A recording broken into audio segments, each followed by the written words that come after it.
Salam à tous et je suis très heureux de vous retrouver pour une nouvelle vidéo. Le Maroc va entamer cette CAN 2024 demain à partir de 18 h en affrontant la Tanzanie. On se retrouve donc pour effectuer l'avant-match de cette rencontre déterminante dans ce groupe F. On espère voir une victoire des Marocains. Walid Regragui a été clair sur ses objectifs en conférence de presse. Le Maroc veut vraiment arracher les 3 points. Comme toujours, juste avant qu'on commence avec cette vidéo, si ce n'est pas fait, je t'invite à t'abonner, à liker et à commenter cette vidéo. Et un très grand merci à l'ensemble des personnes qui feront ça. Premièrement, histoire de faire un petit point, on n'a pas vraiment de nouveau concernant notre équipe nationale, mais en tout cas, il y a vraiment une très bonne nouvelle. Comme a pu le dire Walid Regragui, l'ensemble du groupe est réellement disponible pour ce match face à la Tanzanie, à l'exception de Mazraoui, mais ça c'est vraiment un cas qui est à part. On sait qu'il va intégrer bien évidemment notre équipe nationale un peu plus tardivement en tout cas et pouvoir prendre part réellement à cette Coupe d'Afrique en Côte d'Ivoire. Et sinon, le groupe a tout simplement effectué la photo officielle de la compétition. Puis sinon, bien évidemment, entre-temps, les Lions d'Atlas ont continué de finaliser leur préparation avec beaucoup d'entraînement en Côte d'Ivoire. Donc voilà, beaucoup de répétitions, les automatismes vont commencer à venir et donc ça c'est très positif parce qu'ils ont eu justement le temps de s'adapter notamment aux pelouses. On va s'intéresser maintenant à ce Maroc-Tanzanie et lors de la dernière confrontation face à cette équipe tanzanienne, le Maroc s'était imposé sur le score de 2-0, match que les Marocains avaient largement dominé, match où le Maroc avait montré quelques failles et quelques doutes défensivement, mais dans l'ensemble, on n'a pas vraiment été mis en danger. On a plutôt proposé des choses intéressantes offensivement, même si l'animation n'était pas à son meilleur niveau. Le Maroc a quand même réussi à l'emporter. On espère bien évidemment obtenir le même score pour débuter de la meilleure des façons cette compétition. J'ai pu un petit peu jeter un œil sur la dernière conférence de presse de coach Walid qui était accompagné de capitaine Saïs et franchement les deux sont d'accord sur ça. Il faut absolument s'imposer pour débuter tout simplement la compétition de la meilleure des manières. Et les deux sont également d'accord pour tout simplement admettre que ce match de demain sera vraiment très différent par rapport au match qu'on a pu avoir il y a un peu plus d'un mois où c'était un match de qualification pour la Coupe du Monde 2026. Là, il n'y a vraiment pas le même enjeu. On parle d'une Coupe d'Afrique. Là, de l'autre côté, on parle seulement de qualification pour accéder à une Coupe du Monde. Donc voilà, ça n'a pas le même prestige. Mais dans tous les cas, il va falloir vraiment s'imposer. Et d'ailleurs, concernant cette conférence de presse que Walid Regragui a tenue aujourd'hui au moment où je vous tourne cette vidéo, il a également insisté sur le fait que depuis le début de cette Coupe d'Afrique, il y a pas mal de surprises. Il y a l'Algérie qui a été tenue en échec, l'Égypte aussi, le Nigeria, le Ghana qui est de base quand même une grande nation du football africain. Donc forcément, il va falloir être méfiant. Et j'ai envie de vous dire que la chance qu'on a, nous, en tant que Marocains, c'est de jouer ces matchs de poule, justement, au dernier moment. On a pu un petit peu voir comment ça se passait pour les autres équipes. Et là, du coup, on est vraiment prévenu. On sait qu'à tout moment, la Tanzanie peut nous surprendre, pourrait nous surprendre. Et donc, forcément, on va mettre tout ce qu'il faut en place pour, justement, éviter de se faire surprendre et remporter le match-là. Ce match-là et tout simplement assumer son statut de favori, comme par exemple le Sénégal l'a fait super bien. C'est pour cette raison qu'il va donc falloir être méfiant et surtout ce que j'ai remarqué c'est qu'à chaque fois les équipes qui ont remporté leur match, elles étaient très efficaces devant les buts comme le Sénégal face à la Gambie qui n'a pas non plus eu un nombre d'occasions incalculable mais lorsqu'ils ont eu des occasions, les Sénégalais ils ont su les mettre au fond. Donc au final ce qu'on a juste à faire c'est être efficace devant les buts. Donc on espère que En-Nesyri il va pas commencer à faire des loupés, que Sofiane Boufal il va être également décisif, Hakim Ziyech de même, voilà, il va falloir frapper de loin, tenter, centrer, etc. Et logiquement, ça devrait passer. Également, petite parenthèse concernant cet avant-match, j'aimerais bien revenir un petit peu sur les propos du coach de la Tanzanie, qui est d'origine algérienne, qui s'est tout simplement attaqué au Maroc sans preuve. Et en plus de ça, vous savez quoi, il le fait avant le match, il le fait même pas après le match. C'est-à-dire que lui-même, il prédit que son équipe pourrait apparemment se faire voler. Franchement, c'est n'importe quoi ce qu'il a dit. Parce qu'encore une fois, il n'a aucune preuve des propos qu'il avance. Et franchement, ça devient de plus en plus ridicule. C'est-à-dire que cette obsession de la part de cet homme algérien avec le Maroc, elle nous suit jusqu'au football. Et ça commence vraiment à devenir très très grave. Le pire, c'est qu'il a quand même tenu des propos très graves en disant qu'on contrôlait tout sur le continent. Mais ce qu'il a dit, ça n'a aucune valeur. Parce que regardez, le Maroc durant ces dernières années, si on contrôlait tout sur le continent, pourquoi on n'a pas fait des demi-finales de Coupe d'Afrique ? Pourquoi on n'a pas gagné une Coupe d'Afrique? Pourquoi on n'a pas été loin alors? Parce qu'au final, les derniers parcours du Maroc en Coupe d'Afrique ont vraiment été mauvais. C'est aussi pour cette raison que j'espère qu'on va battre cette équipe tanzanienne, Inch'Allah, tout simplement pour montrer à ce coach incompétent qui a tenu des propos vraiment honteux, tout simplement qu'on est capable de mettre une claque clairement à son équipe, qui est d'ailleurs en fait tout simplement entraînée par un incompétent qui ne sait pas s'exprimer. On avance dans cette vidéo et il est temps pour moi de vous présenter le 11 que je souhaiterais voir face à la Tanzanie, mon 11 de titulaire. On commence directement au poste de gardien, pas de surprise, j'aligne Yacine Bounou. Écoutez, C'est le grand classique, voilà, Yacine Bounou, logiquement, il devrait vraiment faire le taf durant ce match-là. Il aura encore une fois un rôle très crucial au cours de cette Coupe d'Afrique parce qu'on sait que lors des temps faibles, les autres équipes vont tenter de tirer de loin, va y avoir des centres aussi qui peuvent être dangereux, donc il va falloir qu'il reste vraiment très concentré et qu'il suive l'exemple d'Edouard Mendy. Edouard Mendy, face à la Gambie, il n'a pas eu énormément d'arrêts à effectuer, mais lorsqu'il a eu des arrêts à effectuer, il les a effectués et il a permis à son équipe de ne pas prendre de but, de ne pas en concéder, donc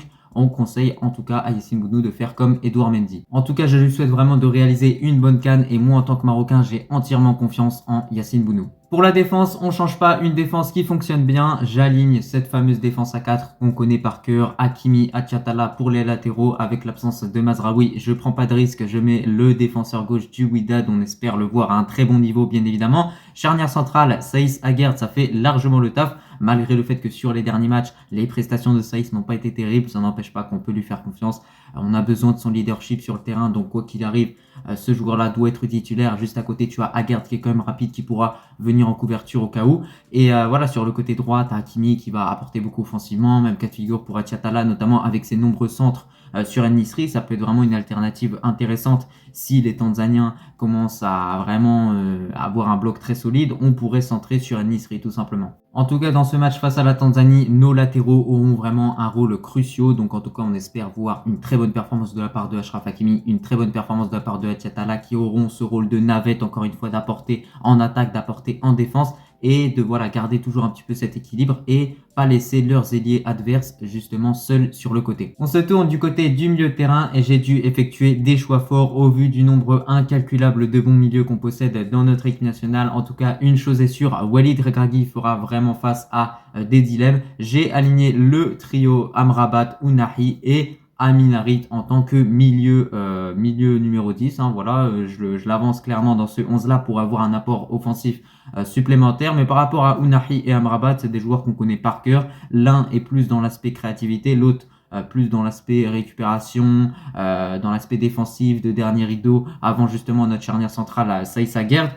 Écoutez, moi franchement, pour moi, Ounahi, Amrabat, je l'ai toujours dit, c'est deux joueurs qui sont indispensables, malgré le fait que durant ces derniers mois, Ounahi n'a pas toujours été au top. Je préfère lui faire confiance. Après, bien évidemment, on peut mettre Amrabat avec Amallah, mais là, ça voudrait dire qu'on mise vraiment tout sur l'aspect défensif. Et j'ai pas envie de miser tout sur l'aspect défensif lorsque tu affrontes la Tanzanie, qui est une équipe qui va être plutôt regroupée vers sa moitié de terrain, clairement. Justement, comme je l'ai dit, Amin Harit, alors franchement, c'était un choix qui était compliqué. J'avais le choix entre El Khanous, entre lui, entre Sebari, Amallah. Voilà, il y avait vraiment beaucoup de milieux que j'aurais pu aligner à sa place. Et je mets Harit tout simplement pour avoir un apport offensif supplémentaire. C'est un joueur qui peut nous apporter beaucoup par sa percussion. Il n'a pas été présent lors de la Coupe du Monde, mais je pense qu'il aurait eu sa pierre à apporter à l'édifice.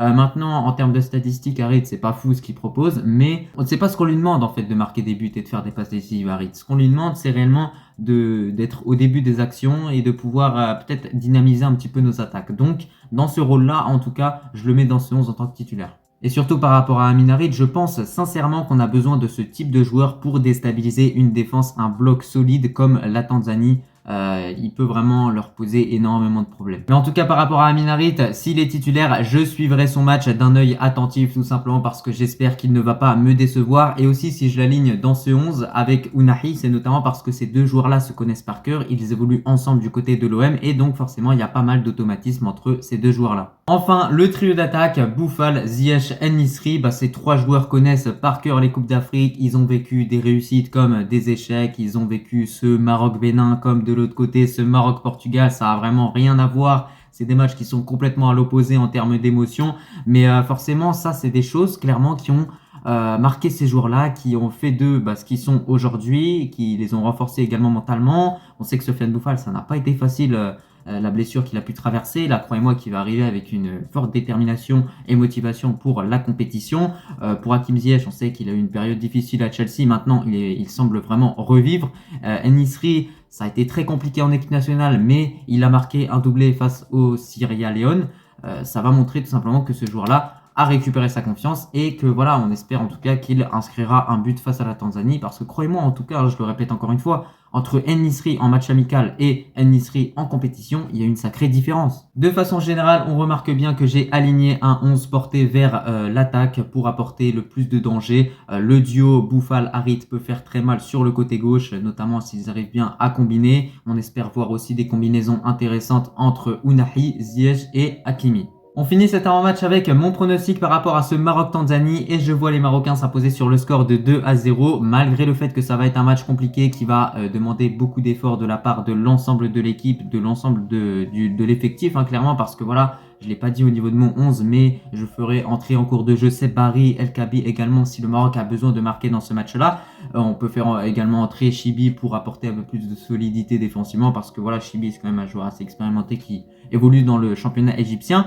Mais à part ça, du coup, je pense que nos Lions vont clairement assumer leur statut de favori et suivre l'exemple du Sénégal qui a joué son match d'ouverture, qui a marqué rapidement dans ce match-là, qui s'est mis à l'abri et qui ensuite a pu un petit peu dérouler. Je pense que ce qui va être très important, c'est vraiment de marquer le plus rapidement possible. Si on arrive à marquer dans les 10 premières minutes, on est très très bien. Si on arrive à marquer un petit peu après, on est bien.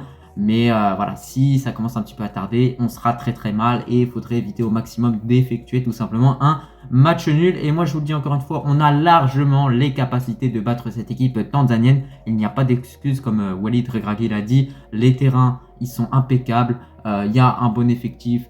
Il y aura une bonne météo parce que le match va se jouer à 18h. Donc voilà, dans tous les cas, on doit gagner ce match-là. Sans oublier également qu'on joue à San Pedro, ville qui se trouve juste à côté de la mer. Donc voilà, même en termes de climat, j'ai envie de vous dire qu'on a un petit peu avantagé. En tout cas, il faudra vraiment venir en nombre au niveau des centres dans la surface de réparation et beaucoup centrer. On peut également miser sur les coups de pied arrêtés et également les frappes lointaines, comme on l'a fait justement lors du match il y a un peu plus d'un mois avec ce magnifique but de la part de Hakim Ziyech. En tout cas, bien évidemment, n'hésitez pas à donner vos pronostics par rapport à ce Maroc-Tanzanie. Très heureux d'avoir pu faire cette vidéo. Moi, je vous ai vraiment donné mon avis de façon générale par rapport à ce premier match de cette CAN 2024. J'espère vraiment qu'on va l'emporter, Inch'Allah.